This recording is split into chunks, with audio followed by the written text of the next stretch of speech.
Today with me is Ramona Neal, President of Living Benefit Review. We are going to be talking about chronic illness and LTC riders and what those mean, some similarities, differences, and sales applications. They help pay for expenses when you become chronically ill and you meet certain conditions. They're going to be added to permanent life insurance policies that allow you to access some of the death benefit while you're still living. Ramona, tell us, how are these riders structured? So in terms of the different rider structures, first of all, I just want to point out that all of the riders are good.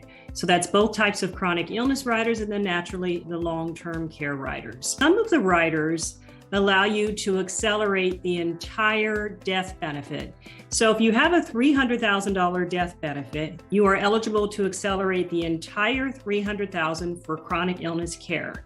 And if you don't use the entire amount for chronic illness care, then any remainder amount that's unused is paid out as a benefit, as a death benefit to the beneficiaries. So it's known and predictable, a defined benefit. However, other types of riders only allow you to accelerate a fraction of the death benefit, 30%, 50%, 70%. It could be more, it could be less, and it could potentially even be zero. It all depends on various factors at the time the insured goes on claim. A rule of thumb to distinguish the difference between the riders is determining if they have upfront charges or not. So if they have an upfront charge, it'll come right off the premium or as a monthly deduction from the cash value. Then you have a known and predictable benefit, a defined benefit, and it means you can accelerate the entire death benefit for care. All of your long-term care riders fall into this category.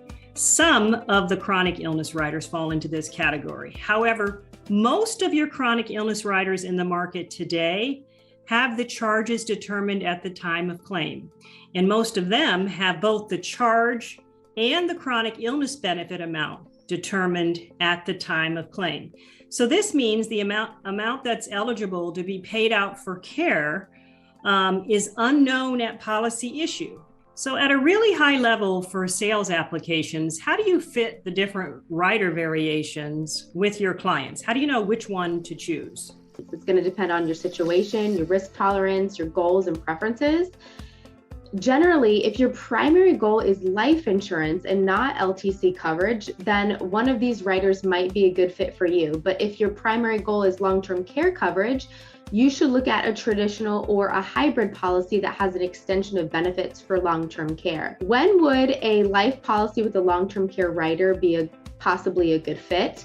Well, if you want a policy with known LTC monthly benefits at the time of the policy's issuance, and if you're concerned about guaranteed tax benefits, consumer protections, your agent having specific long-term care training and continuing education, it does have that standardized language in there, which can allow your condition to be permanent or temporary. A chronic illness rider with an upfront separate charge might be a good fit for you if you want to know what your LTC benefits and your death benefit will be at the time of the policy's issuance.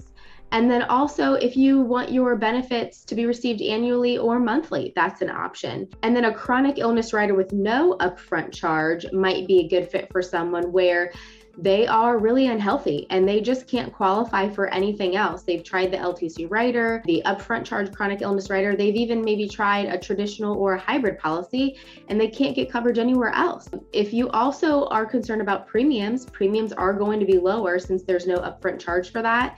So these no charge riders are especially appealing for clients who have another priority focus, such as accumulating cash value to supplement retirement income because they don't want the drag of the additional charges. Looking at these different riders, what are some best practices when deciding which rider to actually choose? I'd say do the same due diligence that you do in product selection. Are you selecting IUL, VUL, whole life? Which company are you selecting it from? A lot of the companies offer both types of rider variations on the same product. So the same product that you're used to selling with them, they offer upfront charges and charge at acceleration. It's really important for you to know which type of rider you're selling in order for your clients to know which type of rider they're buying. I think also managing client expectations on how the riders pay out, really important. A number of companies allow you to accelerate going on claim. They'll demonstrate in the illustration when you go on claim, how much of the benefit is actually eligible to be accelerated based on your age, your remaining life expectancy, and the severity of conditions. If you're concerned about the riders you've sold in the past and concerned about what you represented, I'd reach out to the carrier, get an in-force illustration, and then set up an appointment with your clients, and then perhaps reset that expectation. The last thing that we want is for a client to come to claim time and be really disappointed. What we're really driving home here is we want to be transparent and we want to be informed so that we can then educate our clients and just be totally upfront with them and let them know this is how it works. Are you okay with this? If not, let's look at an alternative.